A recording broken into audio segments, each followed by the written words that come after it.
Bonsoir. Nous allons continuer notre exploration des grands thèmes de la chevalerie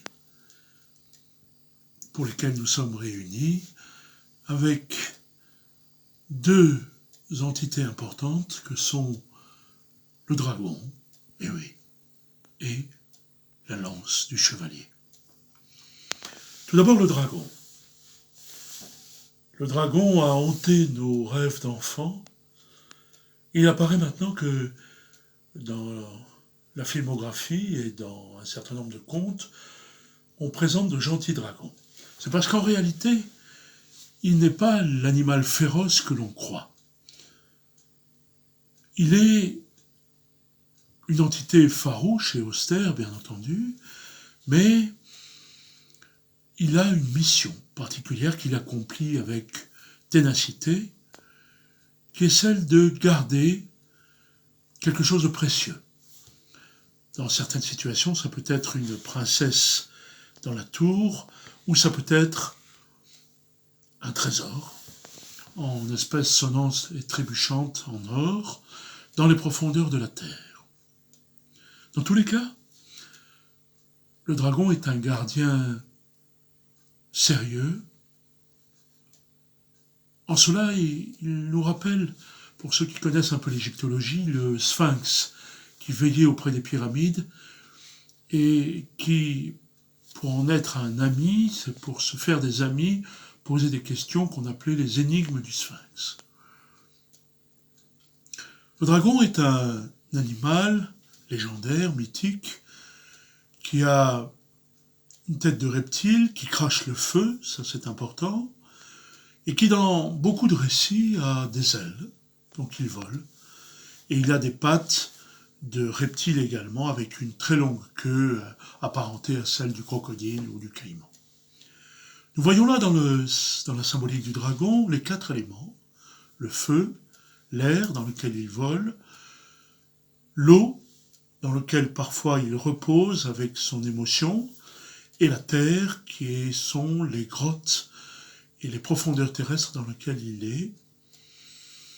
Ce dragon, en tout cas, on lui a confié une mission et il s'y tient. Il n'est donc pas un ennemi véritable. Il est un gardien farouche. Et en cela, il est utile à la situation que connaît le chevalier qui est censé venir lutter contre le dragon pour délivrer soit la princesse, soit pour récupérer un trésor.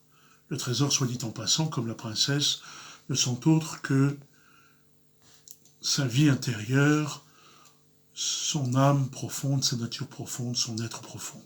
C'est une métaphore, bien entendu. Le chevalier n'est pas hanté par la découverte d'un trésor matériel. Et donc, le dragon va défendre, coûte que coûte, ce trésor. Il en sera même capable de cracher du feu sur son assaillant. Et ceci n'est pas sans rappeler que être passé au feu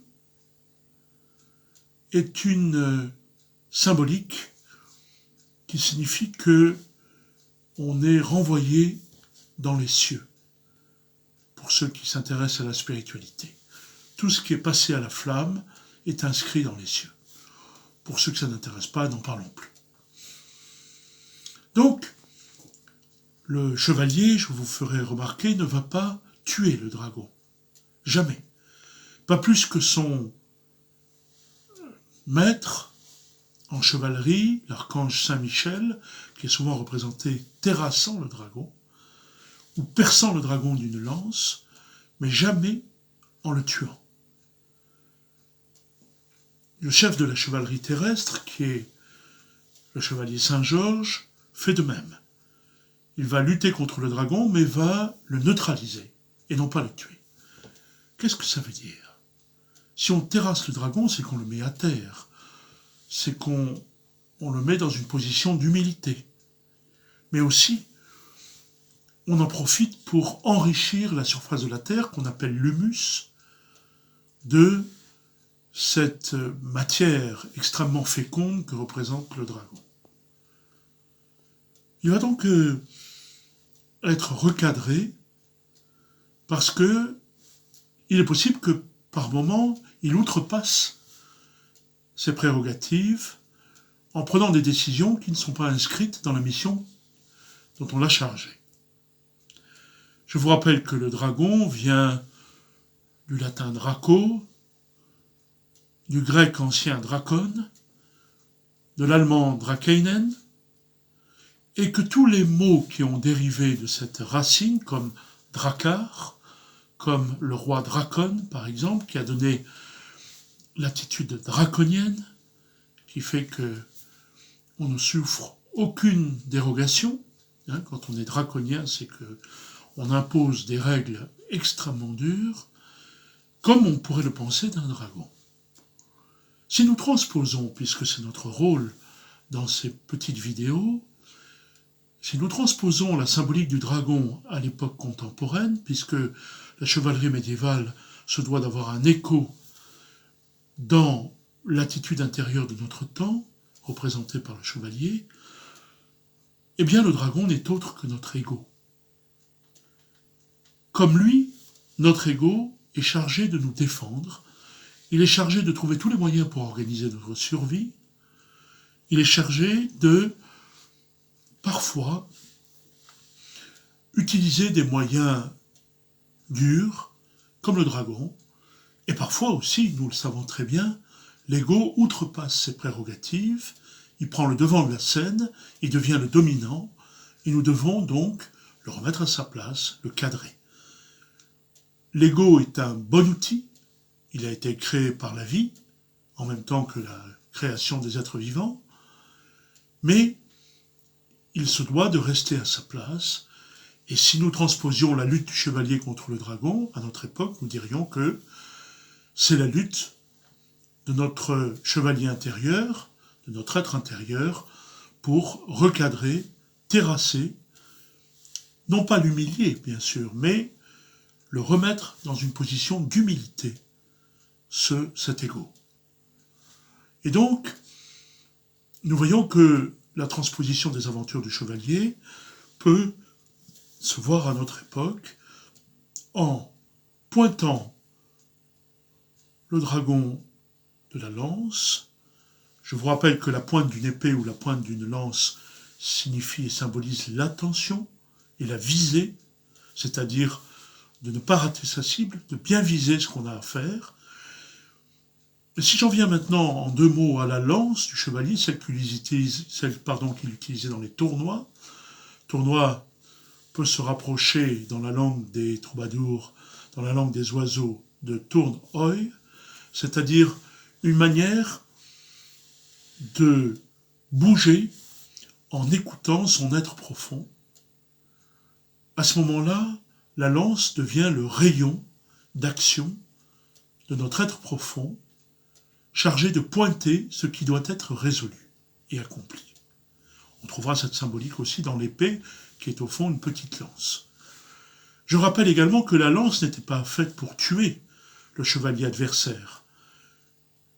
Elle était faite pour guérir une situation.